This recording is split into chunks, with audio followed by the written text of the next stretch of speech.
Nos antigos palácios, onde o poder absoluto do faraó moldava os destinos, existia uma prática sombria que atravessou gerações: a castração.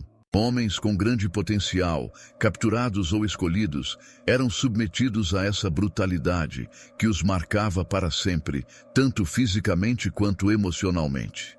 Com um único golpe, a lâmina retirava a possibilidade de descendência, afastando esses homens de um futuro dinástico e de uma parte essencial de sua identidade masculina.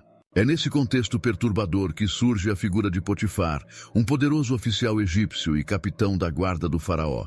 Algumas traduções bíblicas o apresentam como o eunuco do faraó, mas sem entrar em detalhes sobre sua condição física ou mencionar explicitamente a castração. Isso nos leva à questão: a Bíblia realmente sugere que Potifar tenha sido castrado? Ou poderia haver alguma indicação nas Escrituras de que ele tenha passado por uma mudança de sexo, como alguns especulam? A resposta, baseada diretamente no texto sagrado, é clara. Potifar é uma figura importante na narrativa bíblica de Gênesis, um homem de grande poder e prestígio no Antigo Egito. Como oficial do faraó e capitão da guarda, ele ocupava uma posição de destaque, refletindo não apenas sua importância militar, mas também sua influência política. O livro de Gênesis nos revela que Potifar era capitão da guarda, uma descrição simples, mas que reflete a autoridade e o respeito que ele detinha na corte faraônica. Ser capitão da guarda era um cargo de extrema responsabilidade. Potifar comandava a segurança pessoal do faraó, sendo encarregado de proteger o governante supremo do Egito, o que exigia lealdade inquestionável e habilidades militares excepcionais. Além disso, ele supervisionava a prisão dos prisioneiros de Estado, incluindo inimigos do faraó e qualquer um considerado uma ameaça ao trono. Essa posição estratégica fez de Potifar um dos homens mais confiáveis e poderosos do Egito, com acesso direto ao faraó e envolvimento nos assuntos mais delicados do reino. Sua riqueza e influência também eram refletidas em sua residência, que não era apenas um lar, mas um símbolo de seu status. Como era comum entre os oficiais de alta patente, Potifar vivia em uma casa luxuosa, adornada com os melhores artefatos egípcios da época. Sua casa, descrita na Bíblia como próspera sob a administração de José, funcionava como um centro de poder e operação, onde decisões importantes eram tomadas e onde ele recebia visitas de outros dignitários. Em Gênesis 39:1, o relato bíblico nos apresenta Potifar da seguinte forma: José foi levado ao Egito e Potifar, eunuco do faraó, capitão da guarda, homem egípcio, comprou-o da mão dos ismaelitas que o tinham levado para lá. É nesse ponto que surgem as polêmicas e dúvidas sobre Potifar. O termo eunuco, usado em algumas traduções da Bíblia, tradicionalmente se refere a homens que foram castrados, muitas vezes antes da puberdade. Na antiguidade, especialmente em culturas orientais, eunuco era um título dado a homens castrados, que eram frequentemente escolhidos para ocupar posições de confiança na corte, pois por causa de sua condição, eram considerados mais leais, sem interesses familiares que pudessem ameaçar o poder real. A prática da castração era comum em várias culturas antigas, incluindo o Egito. Na Mesopotâmia, na Pérsia e em certos momentos da história egípcia, os eunucos eram comumente empregados em funções importantes, como guardiões de haréns, conselheiros e administradores, devido à confiança que os monarcas depositavam neles. A castração era vista como uma forma de criar servos que não teriam a possibilidade de ter descendentes, o que diminuía o risco de ambições dinásticas. No entanto, essa prática também carregava um grande estigma social e pessoal, pois a condição de eunuco estava frequentemente associada à perda de virilidade e poder pessoal. Diversas narrativas bíblicas fazem referência à prática da castração, que era utilizada como uma estratégia de poder e controle. Um exemplo notável é o rei Artaxerxes, mencionado nos livros de Esdras e Neemias, que governou o Império Persa com firmeza. A castração era comum para garantir a lealdade absoluta daqueles que ocupavam posições próximas ao trono, como eunucos servindo no palácio real. Além de assegurar a fidelidade das esposas do rei, evitando relações fora do casamento, essa prática transformava esses homens em instrumentos submissos nas mãos do governante, muitas vezes para serem usados em celebrações e festividades reais. Durante o reinado de Nabucodonosor, conhecido por suas conquistas implacáveis e seu desejo de consolidar poder absoluto, a mutilação dos prisioneiros capturados tornou-se uma tática comum e aterrorizante. Essa prática brutal servia não apenas como uma punição física, mas também como um meio de desumanizar e subjugar os povos conquistados, retirando-lhes a masculinidade e, por extensão, a capacidade de resistir ao domínio babilônico. Ao mutilar seus inimigos, Nabucodonosor não estava apenas assegurando sua vitória militar, mas estava esmagando o espírito de nações inteiras, deixando cicatrizes não só nos corpos, mas também nas mentes daqueles que sobreviveram. A dor física infligida aos prisioneiros se tornava uma extensão da humilhação e do trauma emocional, criando uma arma psicológica que ecoava muito além dos campos de batalha. O medo da mutilação transformava-se em um poderoso instrumento de controle, capaz de intimidar futuros adversários e garantir a submissão antes mesmo do início dos conflitos. Essa estratégia implacável reforçava a autoridade de Nabucodonosor, tornando-o não apenas um conquistador, mas um símbolo de terror e dominação em toda a região. Em 587 a.C., um dos episódios mais sombrios da história de Israel ocorreu quando as forças babilônicas, sob o comando do implacável rei Nabucodonosor, cercaram e destruíram a cidade de Jerusalém, culminando na queda do templo e na captura do rei Zedequias. O reinado de Zedequias começou em um momento marcado por grandes desafios, com o reino de Judá sob a crescente ameaça do expansionismo babilônico. Apesar dos avisos persistentes dos profetas, que clamavam por prudência e obediência a Deus, Zedequias, sentindo-se encurralado, decidiu romper a aliança com Babilônia e buscar ajuda militar do Egito. Essa decisão, no entanto, se mostraria desastrosa.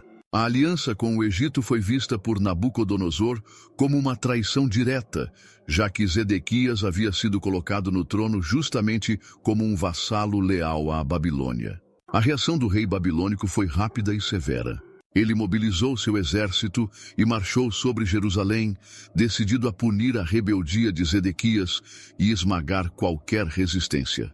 O cerco a Jerusalém foi apenas o início de um longo período de sofrimento e destruição para o reino de Judá. O cerco a Jerusalém foi longo e devastador, levando seus habitantes ao extremo da fome e do desespero.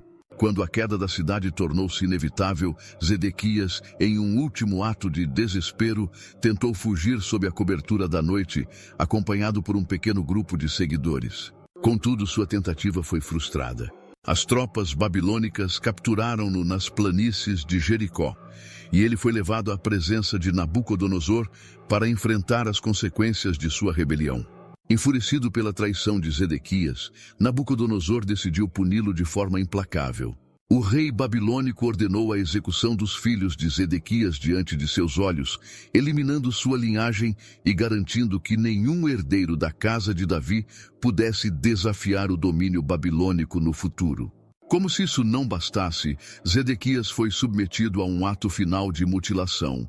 Seus olhos foram arrancados, simbolizando sua total impotência e humilhação. Cego e destroçado, ele foi levado como prisioneiro para a Babilônia, onde viveu o resto de seus dias em cativeiro, marcado pelas cicatrizes físicas e emocionais de sua derrota e pela destruição de sua nação.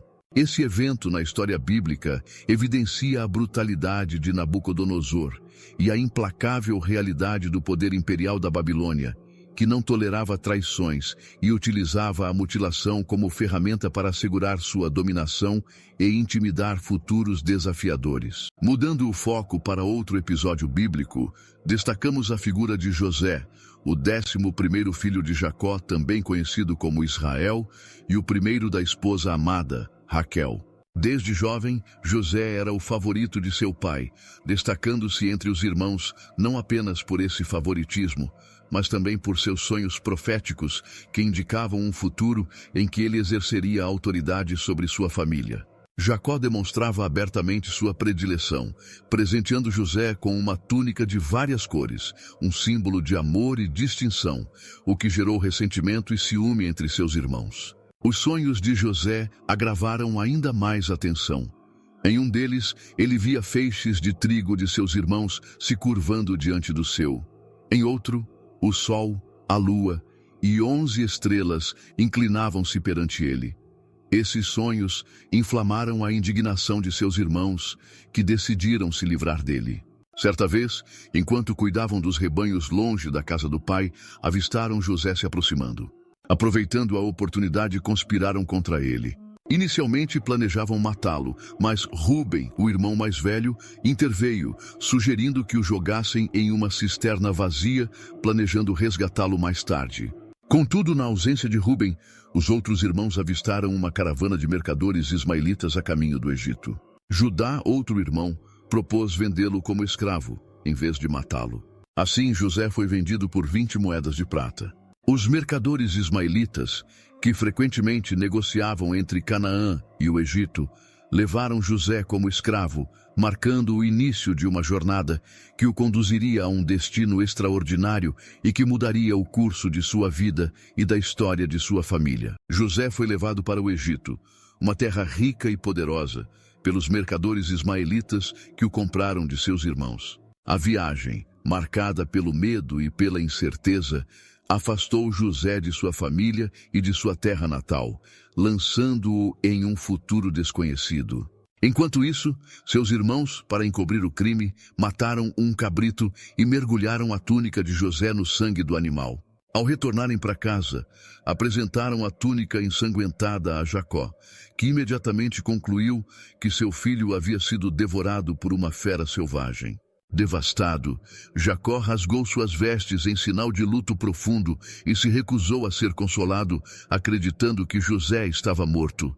Enquanto Jacó chorava a suposta perda do filho, José chegava ao Egito, onde sua vida tomaria um rumo inesperado. Lá, ele foi comprado por Potifar, um oficial de alta patente na corte do faraó. Desde que entrou na casa de Potifar, a narrativa bíblica destaca que o Senhor estava com José, fazendo tudo o que ele realizava prosperar. Com o tempo, Potifar percebeu que José possuía habilidades excepcionais e que sua administração trazia prosperidade à casa.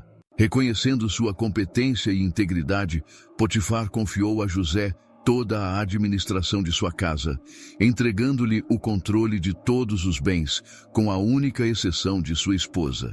Apesar da confiança depositada por Potifar, José atraiu a atenção indesejada de sua esposa.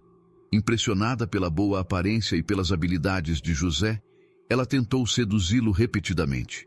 Contudo, José permaneceu firme em sua integridade, recusando suas investidas e afirmando: "Como poderia eu cometer tamanha maldade e pecar contra Deus?" A rejeição contínua apenas aumentou o desejo da mulher, que não desistiu de tentar seduzir José. Em um certo dia, aproveitando-se da ausência de todos os servos, ela tentou forçá-lo a deitar-se com ela. José, em um ato de desespero, fugiu, deixando sua capa nas mãos da mulher. Humilhada e enfurecida pela rejeição, a esposa de Potifar decidiu vingar-se. Ela gritou por socorro, acusando falsamente José de tentar atacá-la. Quando os outros servos chegaram, ela apresentou a capa de José como suposta prova de sua alegação. Ao retornar, Potifar foi informado da acusação e, ao ouvir as palavras de sua esposa e ver a capa como evidência, ficou furioso. Ainda assim, é notável que Potifar não condenou José à morte, uma punição comum para escravos acusados de tentar violar a esposa de seus senhores. Esse fato sugere que Potifar tinha apreço por José e conhecia bem seu caráter, podendo até suspeitar da verdadeira natureza dos acontecimentos. Por essa razão, optou por uma punição menos severa e enviou José para a prisão real, onde os prisioneiros do faraó eram mantidos. Mesmo na prisão, a narrativa bíblica ressalta que o Senhor continuava com José. Logo ele encontrou favor aos olhos do carcereiro-chefe, que reconheceu suas habilidades e integridade. O carcereiro confiou a José a responsabilidade de cuidar dos outros prisioneiros e de supervisionar as operações da prisão.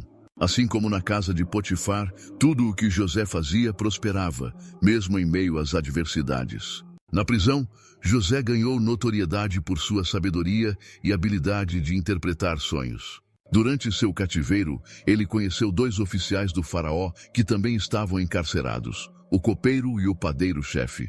Certa noite ambos tiveram sonhos enigmáticos que os deixaram perturbados. Ao notar a aflição deles, José ofereceu-se para interpretar os sonhos, lembrando que as interpretações pertenciam a Deus. O copeiro contou seu sonho primeiro.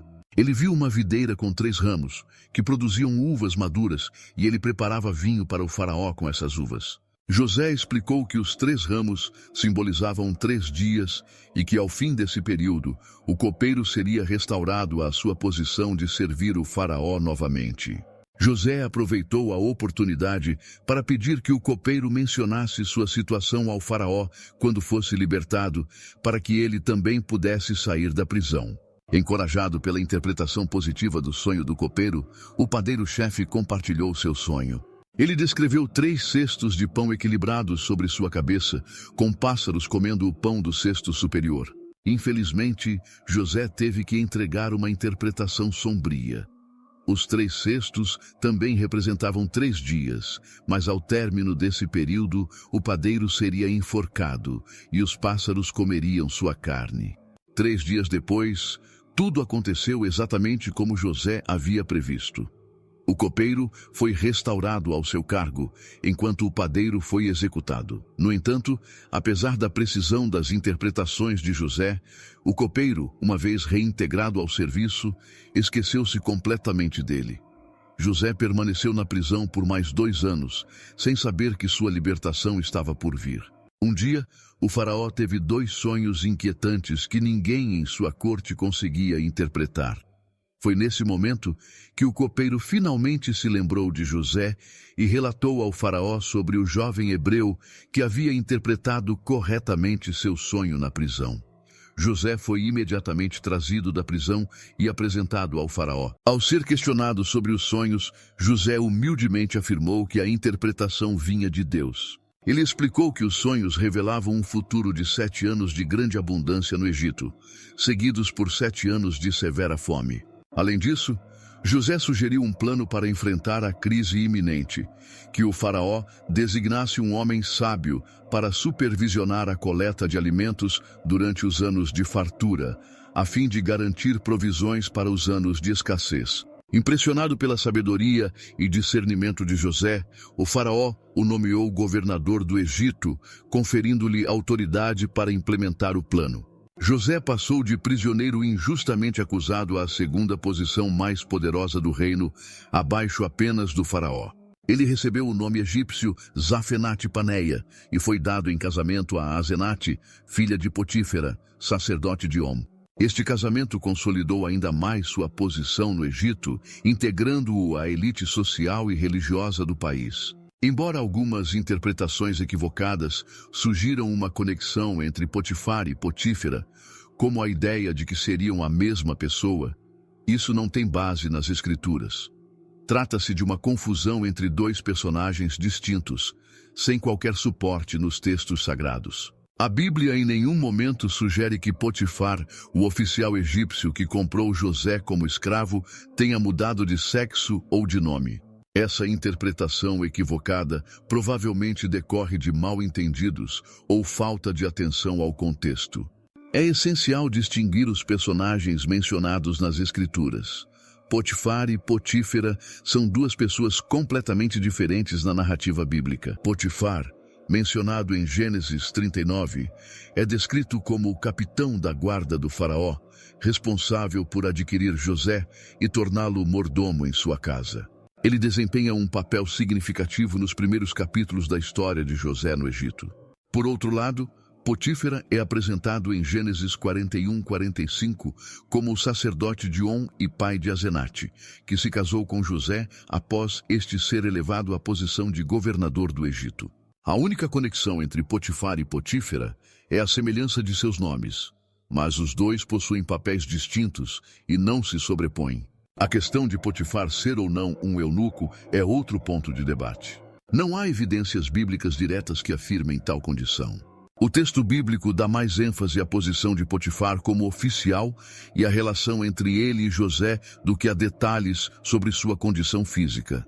Em Gênesis 39:1, o termo hebraico usado para descrever Potifar é saris, que é traduzido frequentemente como oficial ou eunuco.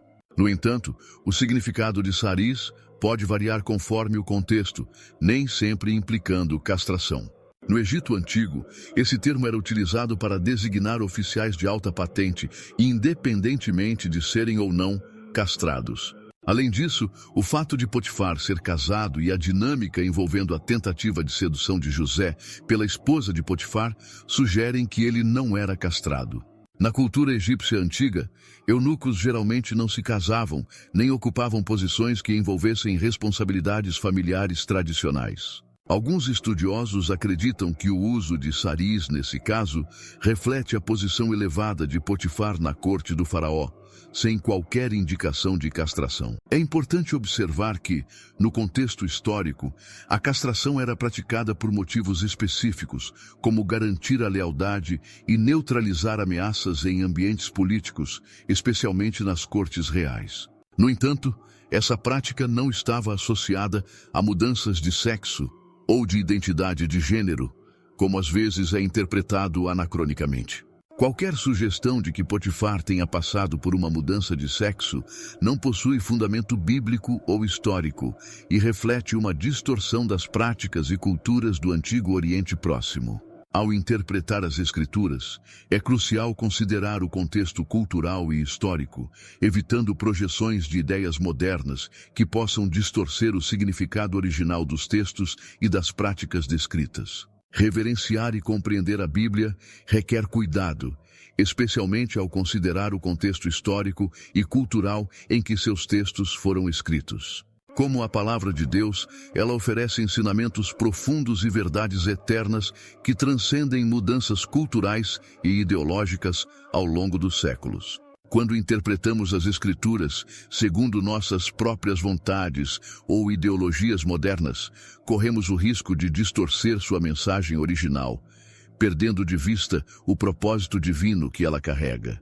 Como cristãos, temos a responsabilidade de viver de acordo com os princípios de Deus, mesmo quando a sociedade nos pressiona a nos conformar. É essencial compartilhar a verdadeira mensagem de Cristo, que não é uma aceitação cega do pecado, mas sim uma oferta de redenção e transformação. Em João 8,12, Jesus declara: "Eu sou a luz do mundo. Quem me segue nunca andará em trevas, mas terá a luz da vida." Retornando à narrativa de Potifar, a Bíblia não detalha o que aconteceu com ele após o incidente envolvendo José e sua prisão. O foco do relato em Gênesis está na trajetória de José, desde sua chegada ao Egito como escravo até sua ascensão como governador. Potifar, apesar de desempenhar um papel crucial no início da história ao comprar José e colocá-lo como mordomo em sua casa, desaparece do relato após o episódio da falsa acusação feita por sua esposa. Após ser nomeado governador, José assumiu uma imensa responsabilidade: preparar o Egito para os 7 anos de fome que seguiriam 7 anos de abundância, como ele havia previsto ao interpretar os sonhos do faraó. Demonstrando grande inteligência e habilidade administrativa, José implementou um plano estratégico para armazenar grãos durante os anos de fartura. Sob sua liderança, o Egito colheu e estocou quantidades enormes de alimentos, enchendo armazéns nas cidades e garantindo provisões suficientes para os anos difíceis que viriam. Durante esse período de prosperidade, José teve 2 filhos com Asenate. O primeiro foi Manassés, cujo nome significa "Deus me fez esquecer de todo o meu trabalho e de toda a casa de meu pai", simbolizando o alívio e a cura de seu passado. O segundo filho foi Efraim, que significa "Deus me fez próspero na terra da minha aflição", refletindo a prosperidade que José experimentou mesmo em uma terra estrangeira.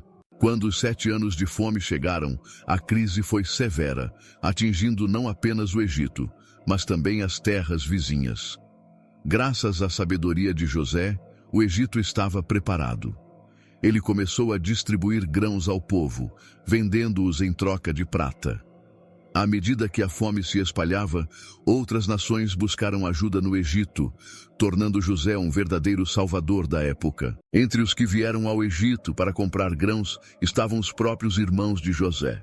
Enviados por Jacó devido à fome em Canaã, eles não reconheceram José, que agora era um homem poderoso, vestido como um nobre egípcio e comunicando-se por intérpretes. José, por outro lado, os reconheceu imediatamente, mas optou por não se revelar.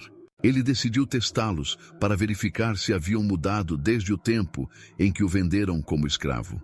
José os acusou de serem espiões, manteve Simeão como refém e exigiu que trouxessem seu irmão mais novo, Benjamim, como prova de sua honestidade. Desesperados, os irmãos retornaram a Canaã. Após hesitação e relutância, voltaram ao Egito com Benjamim, como José havia exigido. Quando os irmãos retornaram ao Egito com Benjamim, José preparou um banquete para eles, mas continuou mantendo sua identidade em segredo. Em seguida, colocou uma taça de prata, de forma discreta, no saco de grãos de Benjamim. Depois, acusou os irmãos de roubo e declarou que manteria Benjamim como escravo. Nesse momento, Judá, o mesmo irmão que havia sugerido a venda de José anos antes, implorou para assumir o lugar de Benjamim como escravo, a fim de poupar seu pai Jacó de mais sofrimento. Comovido pelo sacrifício e pela evidente mudança no coração de seus irmãos, José não conseguiu mais conter suas emoções. Ele revelou sua verdadeira identidade, chorou diante deles e os abraçou, perdoando-os pelo que haviam feito. José explicou que, apesar das más intenções deles, Deus havia transformado a situação em algo bom, permitindo que muitas vidas fossem salvas. Ele então pediu que retornassem a Canaã para buscar Jacó e toda a família, incentivando-os a se mudarem para o Egito. José garantiu que viveriam em segurança e teriam tudo o que precisassem para enfrentar os anos restantes de fome. Quando Jacó soube que José estava vivo, ficou imensamente feliz e decidiu se mudar para o Egito. Lá, ele foi recebido com honras por José e pelo faraó. A família de José se estabeleceu na terra de Gósen, uma das melhores regiões do Egito. Ali, prosperaram e se multiplicaram, vivendo em harmonia e segurança.